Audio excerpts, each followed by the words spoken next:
In a major breakthrough, special cell of Delhi police और central agencies की coordination के साथ जावेद मट्टू, जो कि A++ कैटेगरी का डेजिग्नेटेड टेररिस्ट है, सोपोर का रहने वाला है और जिस पे 10 लाख प्लस इनाम है, उसको आज फोरनून में अरेस्ट किया गया। ये काफ़ी लंबे अरसे से स्पेशल सेल और सेंट्रल एजेंसीज की आपस की कोऑर्डिनेशन इसमें लगातार चल रही थी और जैसा कि स्पेशल सेल का मैंडेट है, तो आगे की जो रिपब्लिक डे का भी ऑनकमिंग इवेंट है, उसके मद्देनज़र एक एक्स्ट्रा सेंसिटिविटी, एक एक्स्ट्रा अलर्ट की डायमेंशन जो थी वो बरकरार किए हुए थी, जिसके फलस्वरूप आज ये एक मेजर जो कैच है, मेजर ब्रेक थ्रू है, उसको अंजाम दिया गया। पकड़ने पे उसके पोजेशन से एक pistol along with extra magazine और एक चोरी की हुई गाड़ी मिली है। अभी क्योंकि कुछ घंटे ही हुए हैं, अभी पुलिस कस्टडी रिमांड लेने के बाद आगे फर्दर कार्रवाई अंजाम में लाई जाएगी। जावेद मट्टू जो है, इसकी एक लंबी चौड़ी फहरिस्त है जो कि इसने वारदातों को अंजाम दिया। 5 ग्रेनेड अटैक्स J&K में ये शामिल रहा है। 5 पुलिस वालों को अलग अलग घटनाओं में मारने में ये शामिल रहा है और डजन्स ऑफ जो पुलिस पर्सनल हैं, उनको इंजरीज आई हैं इन तमाम इंसिडेंट्स में। इसके जो साथी हैं और इसकी जो अपनी प्रोफाइल है, वो इस तरह से है। ये 7 हिजबुल मुजाहिदीन के ड्रेडेड जो टेररिस्ट थे, ये उनका एक पूरा मॉड्यूल था जिसका ये मेजर सरगना था। और अभी तक की जो इनपुट्स हैं, he is one of the last surviving A++ designated terrorist जो कि J&K को बिलोंग करते थे और काफ़ी सालों से ये अपनी आइडेंटिटी कंसील करके एक कैमोफ्लेज लाइफ जीने में कामयाब रहा, जिसके दौरान इसने अपने साथियों से संपर्क बनाए रखा और एक तरीके से इतना ज़्यादा इसकी तलाश होने के बावजूद इसके जो इंसिडेंट्स हैं 2010-11 से शुरू हो गए थे, जो कि बड़े सीरियस इंसिडेंट्स थे, जो कि हम आपको सीक्वेंशली नरेट करेंगे। तो उसके बावजूद इसने लॉ एंड ऑर्डर एजेंसीज को एवेड करने में अभी तक कामयाबी हासिल करी थी। इसके जो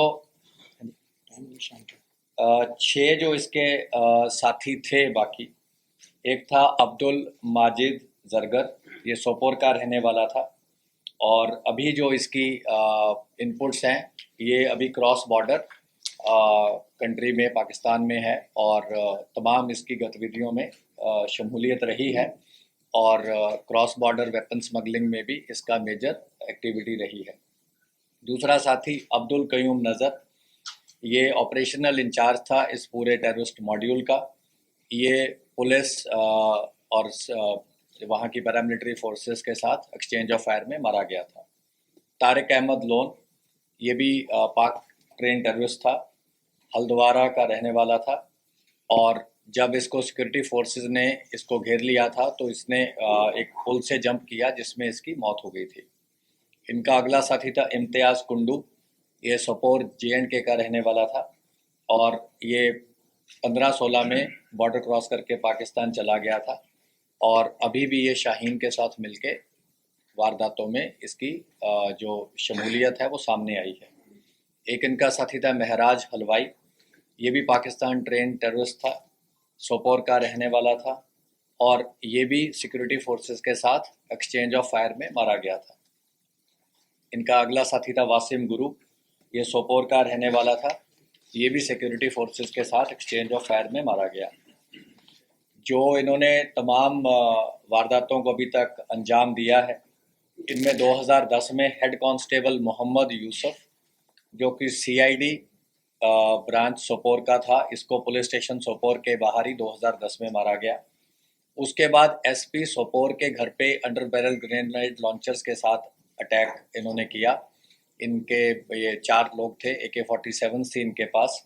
इसमें काफ़ी रेजिडेंट्स के प्रेमिसेस को डैमेज हुआ था। उसके बाद 2 CRPF के जवान पट्टन में मारे, उनके जो सर्विस वेपन्स थे वो भी छीन लिए गए। इसके बाद पेट्रोलिंग पार्टी पुलिस पे सोपोर में ही 2011 में एक और हमला किया गया, जिसमें पुलिस वालों की काफ़ी सीरियस इंजरीज हुई। इसके बाद इन्होंने एक पुलिस कांस्टेबल मोहम्मद शफी लोन को सोपोर में मारा, और इसके और इसके साथियों ने एक आईडी ब्लास्ट किया पुलिस स्टेशन सोपोर के बाहर ही, जिसमें मोरिफत हुसैन जो कि पुलिस स्टेशन सोपोर का ही था, उसकी मौत हुई। इसके बाद इन्होंने एक ग्रेनेड अटैक किया पुलिस स्टेशन सोपोर पे, उसमें इसके साथी इशफाक खाना और सालिम बेग शामिल थे। इसको बुलेट इंजरी हुई, और जब इन्होंने पुलिस स्टेशन सोपोर पे ही अटैक किया, और बुलेट इंजरी होने के बाद से इसके चलने में काफ़ी लिम्प है, और वो इंजरी अभी इसकी पूरी रिकवर नहीं हुई अभी तक। इसके बाद इन्होंने CRPF की जो एक स्टेशन थी SBI कॉम्प्लेक्स में, उस पे इन्होंने ग्रेनेड्स फेंके, जिसमें कि CRPF के जवानों की इंजरीज हुई।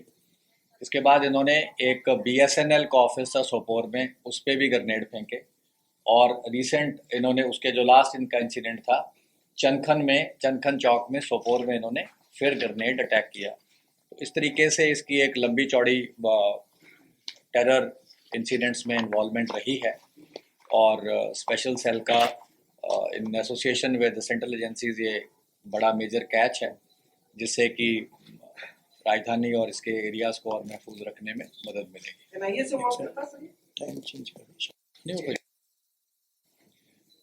NIA का हमें नहीं पता है, लेकिन J&K पुलिस द्वारा वांटेड था, और काफ़ी सारी इसकी जो सेंट्रल एजेंसीज हैं उसमें इनका रोल पूरी तरह। हाइड आउट यहाँ नहीं था। ये अभी कुछ डिटेल्स हम आपको पुलिस कस्टडी जब एग्जॉस्ट हो जाएगी उसके बाद शेयर करेंगे। अभी इसकी नेबरिंग स्टेट से नहीं, दिल्ली एरिया से ही पकड़ा है, NCR में ही पकड़ा है। और ये जो कुछ डिटेल्स हैं अभी, क्योंकि कुछ आवर्स ही हुए हैं पकड़े हुए, ये हम आपको लेटर डेट पे शेयर। नहीं, 26 जनवरी को लेके कुछ नहीं था, लेकिन 26 जनवरी के मद्देनज़र जैसे आपको पता है कि स्पेशल सेल बहुत ही प्रिवेंटिव चीज़ों पे हमारा फोकस रहता है, और एक heightened sense of security alertness रहती है, तो उसी के चलते ये एक बड़ा ही सक्सेसफुल ऑपरेशन था जिसको अंजाम दिया जाता है। आपने जैसे बताया 2010 से ही स्टार्टेड कमिटिंग क्राइम, तो since then he was never caught. Never. Is the first time. हाँ जी, एज फार एज जो अभी तक की है, लेकिन क्योंकि कुछ चीज़ें जो इसकी पुलिस कस्टडी होगी, और we will also be closely interrogating along with the help of J&K police, Sopore police, जहाँ पे इसने मेजर इंसिडेंट्स किए हैं, तो उसके बाद हम इसको और ज़्यादा आपको लेबोरेटरी शेयर कर पाएंगे। सर, ये रईस का भाई है जिसने हाल में ही तिरंगा फहराया था यूके में, ये उसी का भाई है? अभी वो जो फैमिली डिटेल्स, इसका कौन कज़न, किसने क्या किया क्या नहीं, हम इस टाइम पे आपसे वो शेयर नहीं कर सकते। ये जो एग्जैक्ट मूवमेंट पैटर्न है जो आपसे शेयर कर सके वो भी हम लेटर ऑन शेयर करेंगे। सर, NCR में कहां से पकड़ा गया है, और क्या यहाँ पर कुछ और भी इसके साथ थे, कोई मकसद? अभी इसकी मूवमेंट थी निजामुद्दीन एरिया DND के पास से इसको पकड़ा गया, लेकिन अभी जो प्रिलिमिनरी इंटरोगेशन है जो हम आपसे शेयर कर सकते हैं वो ये है कि ये रिसेंटली ही इस साइड आया था, उससे पहले ये काफ़ी और एरियाज में अंडर कवर रहा है। हाँ जी,